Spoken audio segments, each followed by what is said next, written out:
আজ আমরা এসেছিলাম ভুতুরা পঞ্চায়েতের শেহরাপুরি সাব সেন্টার। তো চলুন দেখে নেওয়া যাক কি অপরিষ্কার ছিল, সেটাকে পরিষ্কার পরিচ্ছন্ন করে কেমন করা হচ্ছে।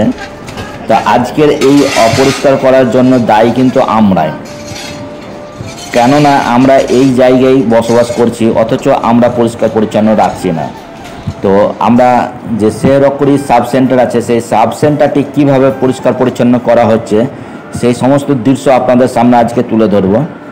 তো চলুন দেখে নেওয়া যাক শেহরাপুরি সাব সেন্টার পরিষ্কার পরিচ্ছন্নর বিষয়ে। আর এই শেহরাপুরি সাব সেন্টার পরিষ্কার পরিচ্ছন্ন করার জন্য এগিয়ে এসেছিল এই গ্রামের সমস্ত লোকজন। পাশাপাশি শেহরাপুরি সিএসপি সুশান্ত দাস মহাশয় উনি এগিয়ে এসেছেন।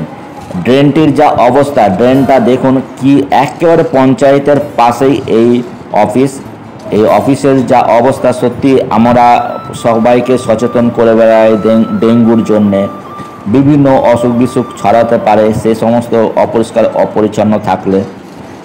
কিন্তু এই যে পরিষ্কার পরিচ্ছন্নর বিষয়ে আমরা সকলকে সচেতন করি, কিন্তু আমরা যে জায়গায় বসবাস করি বা আমরা যে জায়গায় অফিস করছি সেই জায়গাটাই যে এত আগোছালো বা অপরিষ্কার হয়ে আছে সেটা কখনোই এই এলাকার মানুষজনের কাছে টের পায়নি যে এই রকম অপরিষ্কার হয়ে আছে।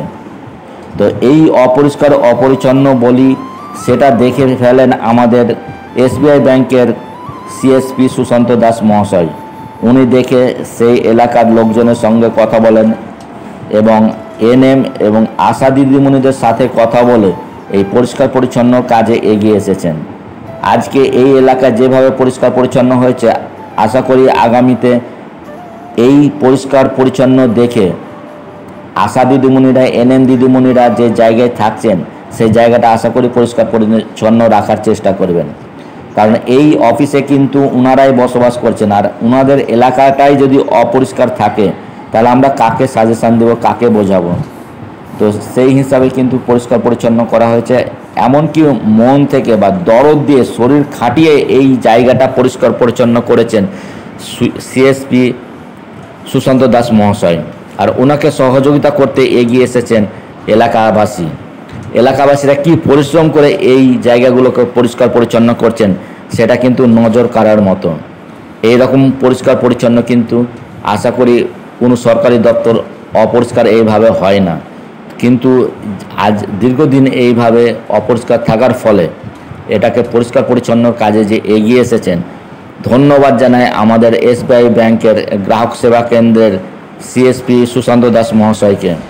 দেখুন গাছ কিভাবে উপরে উঠে গেছে, এইগুলো যদি পরিষ্কার পরিচ্ছন্ন না করে তাহলে দুদিন পর উপরে গিয়ে উপরে আমাদের যে জল পড়ার যে জায়গাগুলো আছে সেগুলোকে অকেজো করে ফেলবে, ফলে আমাদের যে বিল্ডিং সেই বিল্ডিংটা আস্তে আস্তে নষ্ট হয়ে যাবে। তো দেখুন কিভাবে পরিষ্কার পরিচ্ছন্ন করছে আমাদের সেই গ্রামবাসীর লোকজন, উপরে উঠে সেগুলোকে কেটে ফেলে পরিষ্কার পরিচ্ছন্নর কাজে হাত লাগিয়েছেন। আর এইভাবে যদি আমাদের দীর্ঘদিন চলতে থাকে তাহলে আমাদের কিন্তু এই রকম অফিস আদালতগুলো কিন্তু সত্যিই নষ্ট হয়ে যাওয়ার পক্ষে। কাজেই